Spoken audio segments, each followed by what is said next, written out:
Hey everyone, and welcome to another explainer. Usually, when we start talking about money, we brace ourselves for a math lesson, right? We immediately think about interest rates, complicated formulas, market valuations, and endless spreadsheets. But what if I told you that doing well with money actually has very little to do with how smart you are and literally everything to do with how you behave?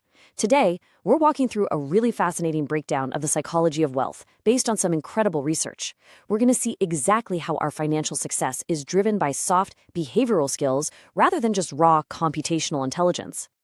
Okay, let's dive into this. We're going to cover 5 key concepts that fundamentally flip conventional financial wisdom right on its head. We've got behavior over intelligence, no one is crazy, luck and risk, the trap of endless greed, and finally, the magic of compounding. All right, part 1, behavior over intelligence, and the story of 2 very different investors. To really understand this and to completely shatter the myth that finance is some hard math discipline requiring sky-high intelligence, let's look at 2 real guys. First, there's Ronald Reed. He fixed cars at a gas station for 25 years and swept floors at a JCPenney for another 17 years. When he died at age 92, it was revealed he had somehow amassed an $8 million fortune, leaving millions to his local hospital and library. How? Well, he just saved what little he had and let it compound in steady blue-chip stocks. Now contrast him with Richard Fiscone. This guy was a Harvard-educated genius and a top executive at Merrill Lynch. In the mid-2000s, he borrowed heavily to expand an 18,000-square-foot mansion, because, apparently 10,000 just wasn't enough. When the 2008 financial crisis hit, he went completely bankrupt. This brilliantly proves our core thesis. Money is about how you behave. An educated genius can entirely fail where a humble worker succeeds simply because financial success is a soft skill. Moving right along to part 2. No one is crazy, and how our generational experiences literally shape us. So there's this really common myth out there that people are just completely irrational with money. But the truth is, we all make financial decisions based on our own unique generational realities. Consider this for a second. In the United States, the lowest income households spend roughly $400 a year on lottery tickets. At the exact same time, a huge percentage of those same households report that they couldn't come up with $400 for an emergency. Now, on the surface, to someone analyzing this on a spreadsheet, that seems completely absurd. Why on earth would you do that? But we really have to unpack this with deep empathy, not judgment.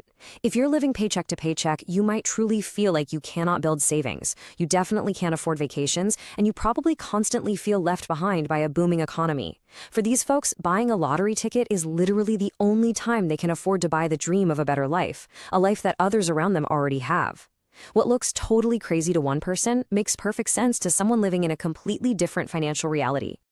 So the crucial point is this kind of mind-bending reality. Your personal experiences make up practically 0% of world history, but they dictate like 80% of your worldview. Think about it. If you were born into the Great Depression, the stock market looks like a terrifying gamble. But if you were born in the late 1960s and came of age in the roaring 90s, the stock market looks like a guaranteed wealth machine. We all view the world through the lens of our own deeply personal generational experiences. Which brings us to part 3, luck and risk, the invisible forces of success. We all love to believe that success is purely the result of hard work, but outcomes are actually heavily dictated by 2 invisible intertwined forces. 303 million. That's a massive number, right? Well, that was the entire global high school-age population back in 1968. Out of all those kids, a teenager named Bill Gates just happened to attend Lakeside School in Seattle. It was one of the very few high schools in the entire world that actually had a computer. Out of 303 million kids globally, Gates was one of a microscopic fraction, roughly 300 students, who had access to that kind of technology. Now, what's really interesting about this is that Gates himself doesn't hide from this fact. He acknowledges his 1 in a million luck perfectly. He's famously said, if there had been no Lakeside, there would have been no Microsoft. His hard work was absolutely essential, yes, for sure. But that initial stroke of sheer luck was the launchpad. But listen, you really can't talk about luck without talking about its sinister twin, risk. Contrast Bill Gates with his best friend, Kent Evans. Kent was just as brilliant as Gates, just as obsessed with computers. They were literally supposed to conquer the world together. But before graduation, Kent died tragically in a mountaineering accident. He experienced a 1 in a million bad risk. These 2 equal entirely unpredictable forces, luck and risk, drive our lives completely independently of our effort. and we have to respect both of them when we're judging financial success. All right, part 4, the trap of endless greed and knowing when you have enough. You know, the absolute hardest financial skill to master isn't actually picking the right stock. It's realizing when to stop moving the goalposts. There's this tragic 3-step progression that just destroys wealth. First, you earn immense wealth. Then you start comparing yourself to billionaires, and suddenly you risk everything for more. Take Raja Gupta, a former CEO of McKinsey who is worth $100 million, or Bernie Madoff, who had incredible wealth from totally legitimate businesses before turning to crime. Both of these guys had hundreds of millions, but they looked at billionaires and somehow felt inadequate.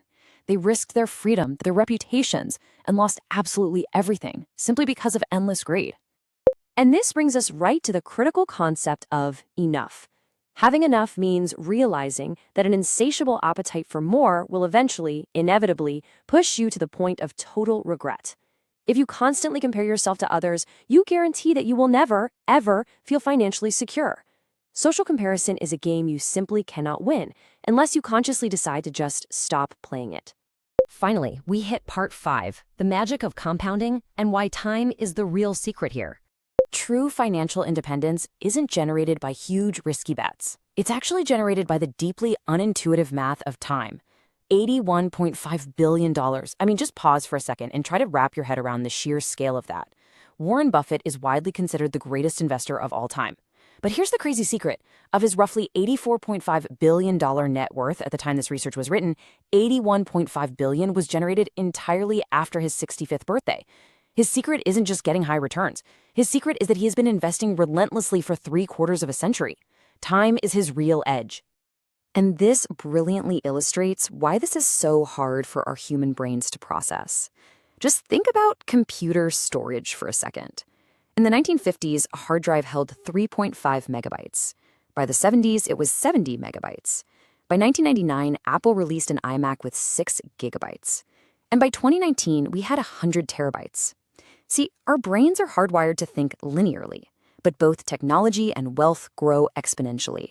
The source uses this absolutely stunning metaphor to explain this, the Ice Age. To get an ice age, you don't actually need a massive, catastrophic global freezing event. All you need is a summer that is just slightly too cool to melt the previous winter's snow. So the next winter, there is a base of snow that reflects more sunlight, making the next summer even cooler, leaving even more snow. A relentless compounding process over time creates earth-shattering changes. Time is literally the ultimate multiplier. Small, consistent financial growth, when left uninterrupted, creates astronomical wealth. So, as we wrap up this explainer, I want to leave you with a really provocative question to chew on. Are you optimizing your money for a spreadsheet? Or are you optimizing it for how you behave?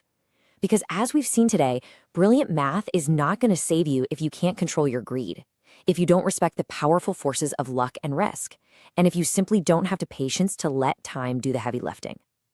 I really hope this look into the psychology of wealth empowers you to master your own behavior, figure out what enough truly means to you, and start letting time work its magic. Think about it.